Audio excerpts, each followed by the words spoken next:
नमस्कार दोस्तों, मैं आपका अपना दोस्त संजय शर्मा आज आपके लिए लेकर आया हूं एक बेहतरीन सीरीज जिसमें आप घर बैठे इंग्लिश सीखिए एकदम जीरो से।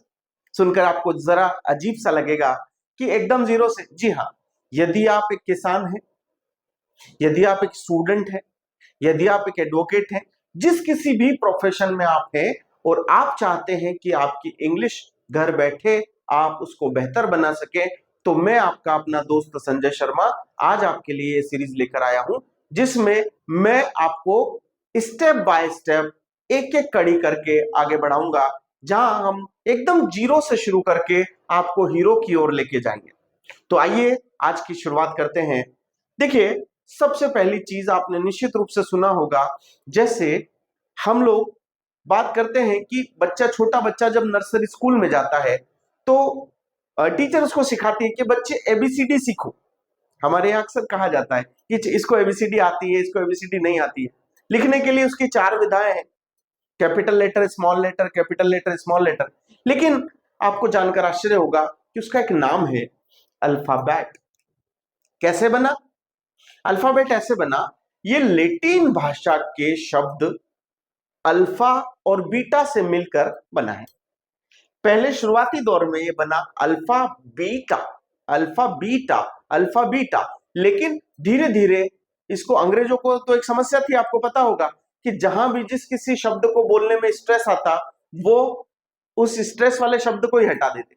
तो शुरू शुरू में था अल्फा बीटा, अब इसको धीरे से बना दिया अल्फाबेट, अल्फाबेट, अल्फाबेट। तो मेरे साथ दोहराइए, ये क्या बना? अल्फाबेट।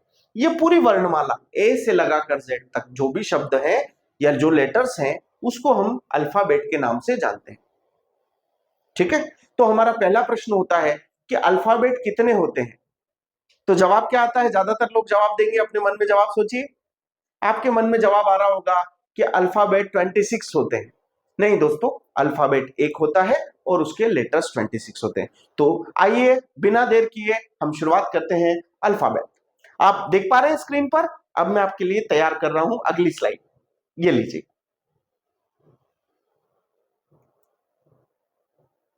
फिर से आया अल्फाबेट, देख पा रहे हैं? ठीक है, देखिए बैक चलते हैं। अल्फाबेट, यहां पर आप देखिए, A B C D E F G H I J K L M N O P Q R S T U V W X Y Z. बोले सर ये तो हमको आता है। निश्चित आता होगा, पर चूंकि मैंने आपसे वादा किया है एकदम जीरो से शुरू करूंगा, तो जीरो में हमें यहां से ही सीखना पड़ेगा। देखिए क्या होता है, जैसे हिंदी सीखने के लिए हम लोग हिंदी वर्णमाला का प्रयोग करते हैं, अ आ इ ई उ ऊ ए आई ओ औ अम अह। वैसे ही हमें अ से लगा के ज्ञानी तक सीखना पड़ता है। ठीक हिंदी में और इंग्लिश में भी हमें यहाँ पर ए से लगाकर जेड तक उसके लेटर सीखना पड़ेंगे, जो कि कहलाता है अल्फाबेट। दुनिया की जितनी भी स्पेलिंग बनी है दोस्तों, इससे एक भी बाहर नहीं। इनका क्रम आगे पीछे, पीछे आगे, आगे पीछे, पीछे आगे, आगे पीछे, पीछे आगे करके चलता रहता है। तो आपको चिंता करने की जरूरत नहीं। आज हम क्या करेंगे? जड़ों को पकड़ेंगे। हमेशा ध्यान दीजिएगा, पौधों में जब भी पानी देना होता है हम लोग क्या करते हैं? पत्तों को, डालियों को पानी नहीं देते दोस्तों, जड़ों में पानी डालते हैं। तो आज हम वहीं से शुरू करेंगे, जड़ों में पानी देते हैं और ये हमारा अल्फाबेट। बढ़ते हैं आगे की ओर। अब इसकी परिभाषा क्या है साहब, कैसे बताएंगे? तो a bunch of 26 letters we known as alphabet. Bunch का मतलब होता है दोस्तों गुच्छा। गुच्छा, एक ऐसा गुच्छा जिसके अंदर 26 लेटर्स पाए जाते हैं, उसको हम अल्फाबेट कहते हैं। अल्फाबेट की परिभाषा क्या बनी? दोहराइए मेरे साथ। A bunch of 26 letters we known as alphabet. 26 letters के गुच्छे को हम अल्फाबेट के नाम से जानते हैं। यहां तक समझ में आया? ठीक है, बढ़े आगे चले।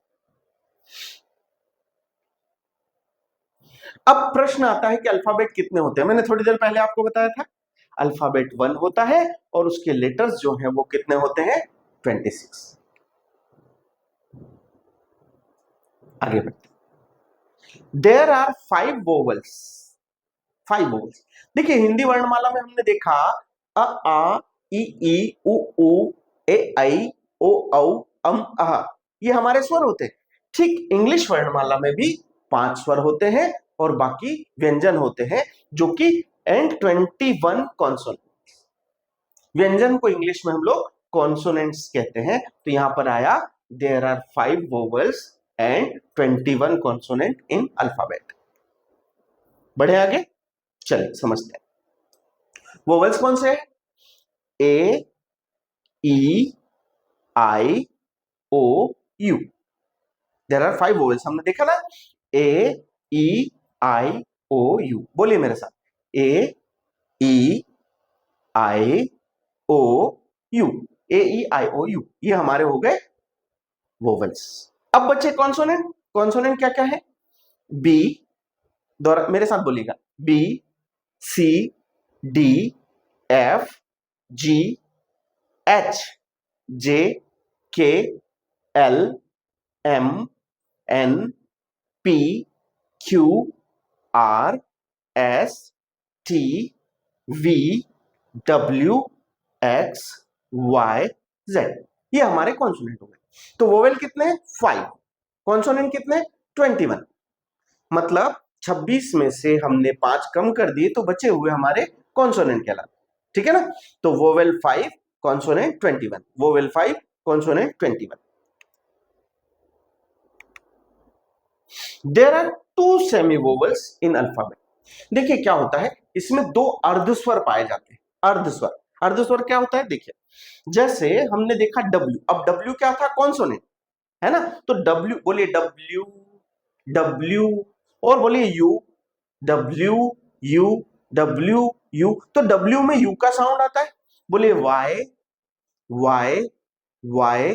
इसमें देखिए आई वाई आई वाई आई, वाई में आई का साउंड आता है, डब्ल्यू में यू का साउंड आता है, इसलिए इस डब्ल्यू और इस वाई को हमने क्या कहा, सेमी वोवेल। हिंदी में इसको कहते हैं अर्धस्वर, आधा स्वर आधा व्यंजन। मतलब हम इसकी फोनेटिकल साउंड को देखते हैं, इसकी ध्वनि को देखते हैं, तो वहां पर हमको इसमें वोवेल का साउंड आता है, इसलिए इसको हमने क्या कहा, अर्धस्वर, अर्धस्वर। ठीक है, तो इस तरह से आज का हमारा ये सेशन इसमें कंप्लीट होता है। मैं उम्मीद करता हूं कि मैं आपको 1 बाय 1 एक एक स्टेप चढ़ाते चढ़ाते चढ़ाते ले जाऊंगा और एक दिन आप बहुत अच्छे नेटिव स्पीकर बनेंगे और अपने उस लक्ष्य को प्राप्त कर पाएंगे जिसको आप पाना चाहते हैं। अंत तक इस वीडियो में बने रहने के लिए हृदय की गहराइयों से प्रेम पूर्वक नमस्कार, धन्यवाद आप सभी का।